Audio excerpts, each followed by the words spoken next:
Bismillahirrahmanirrahim. Assalamualaikum warahmatullahi wabarakatuh.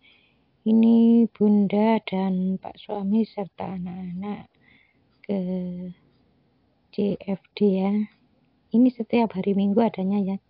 Pagi hari mulai jam 6 sampai sekitar jam 11 lebih mungkin ya. Tapi Bunda nggak sampai segitu ya. Jam 8 lebih ya sudah mulai panas ya, karena mulai panas ya pulang ya, sambil lihat situasi orang lalu lalang sambil menjawab pertanyaan ya. Jadi ini ada pertanyaan, orang yang berdhem itu penyebabnya apa? Karena bukan sehari 2 hari atau sebulan 2 bulan, tapi sampai bertahun-tahun nggak sembuh-sembuh.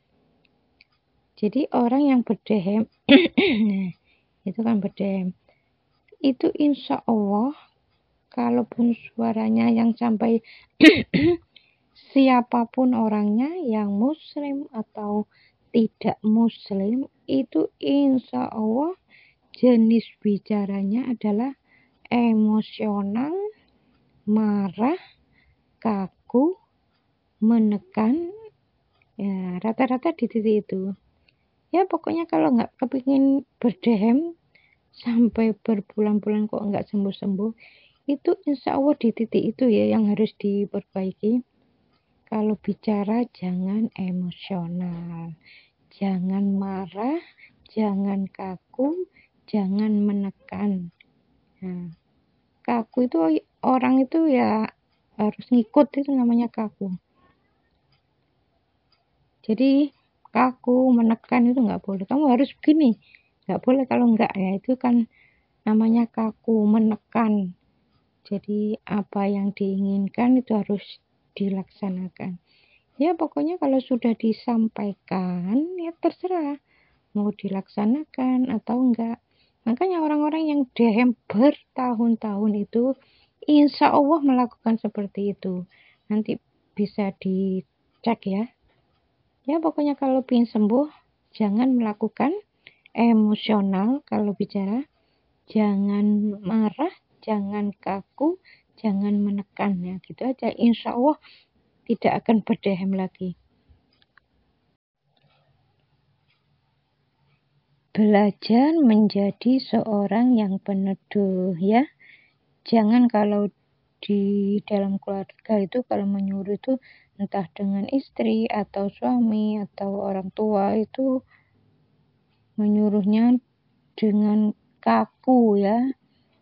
Kaku itu maksudnya kamu harus nurut ya, itu kaku. Jadi hati ini jangan merasa paling ya. Paling apa? Nah, saya kan imam. Nah, ini kan merasa paling. Saya kan yang memberi nafkah. Nah, seorang yang asam urat itu dia tetap masuk di kalimat Al-Quran yang lain. Insya Allah seperti itu. Jadi ayat A'udzubillahi minasyaitonirrajim. Bismillahirrahmanirrahim. وَلَنُذِيقَنَّهُمْ مِنَ الْعَذَابِ الْأَدْنَى دُونَ الْعَذَابِ الْأَكْبَرِ لَعَلَّهُمْ يَرْجِعُونَ. Ini dua kalimat ini harus dipahami. Sungguh Allah akan memberikan kepada mereka siksa kecil di dunia. Siksa kecil di dunia ini bentuknya sakit sebelum siksa besar di akhirat. Siksa besar di akhirat itu dimasukkan neraka. Berarti sebelum orang itu, sebelumnya itu memang ya sudah dikasih gambarannya ya di dunia ini. Jadi diberi sakit, nanti bisa lanjut ke akhirat masuk neraka. Maksudnya Allah itu diberitahu, pemberitahuan. Jadi kalau orang itu paham, akhirnya tobat, mohon ampun, terus diampuni sama Allah Ta'ala ya nggak lanjut. Tapi kalau diberi sakit itu merasa nggak berdosa ya, setiap sakit ya ke dokter, terus tidak merasa berdosa, nggak tobat, nggak mohon ampun, ya lanjut ke akhirat. Memang di dunia ini ya sakit terus sembuh, tapi setelah sembuh ya nanti lanjut siksanya di akhirat. Tapi kalau sakit terus bertobat, mohon ampun, diampuni dosanya, ya nggak lanjut sampai di akhirat. walaupun di dunia sakit, tapi di akhirat insya Allah nggak masuk neraka. Kenapa? Karena sudah tobat dan mohon ampun. Tapi bentuk peringatan yang berupa sakit diberitahu oleh Allah, sakit kok nggak mohon ampun, nggak tobat, ya lanjut nanti sampai ke akhirat, kan gitu.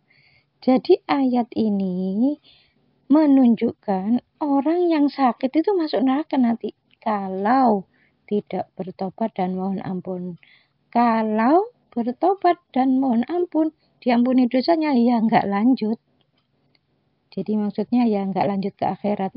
Jadi meskipun sakit di dunia, ya insya Allah di akhirat nggak masuk neraka. Tapi yang belum mohon ampun, di dunia sakit, nanti lanjut di akhirat, dimasukkan ke dalam neraka. Bentuk siksanya apa ya? Kalau siksanya itu misalnya di dunia ini sariawan ya, nanti yang disiksa ya di daerah mulut.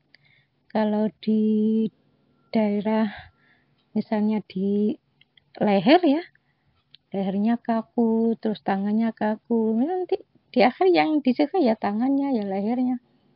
Bentukannya seperti itu ya. Di dalam Al-Quran dijelaskan, kita ini memang dilarang suudzon ya. Suudzon pada orang lain nggak boleh, apalagi suudzon pada Allah Ta'ala. Suudzon pada dirinya sendiri juga nggak boleh. Nah, contohnya apa? Suudzon pada diri sendiri. Misalnya mengerjakan sesuatu, kayaknya saya nggak bisa deh. Kayaknya saya gagal, kayaknya saya nggak mampu. Ya, pokoknya setiap mau melakukan sesuatu itu selalu muncul seperti itu. Kayaknya saya ini nggak bisa jadi sarjana, kayaknya saya ini nggak manfaat. Nah, kalau itu terus-menerus dilakukan, nanti lama-lama akan muncul bisikan. Nah, bisikan itu jin ya. Inilah penyebab dari orang-orang yang bunuh diri itu awalnya ya seperti itu. Kalau ditanya, kenapa kamu bunuh diri ya? Ya, kalau memang belum waktunya mati ya, bunuh diri ya ketahuan akhirnya. Kalau ditanya ya seperti itu jawabnya. Sepertinya ada yang membisikkan di sini.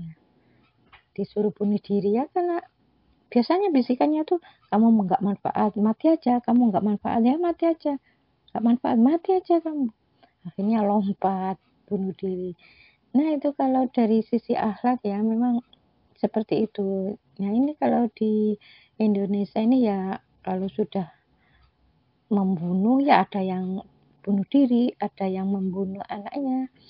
Ya kalau seperti ini ya kalau di Indonesia ya dianggapnya ya salah aja ya.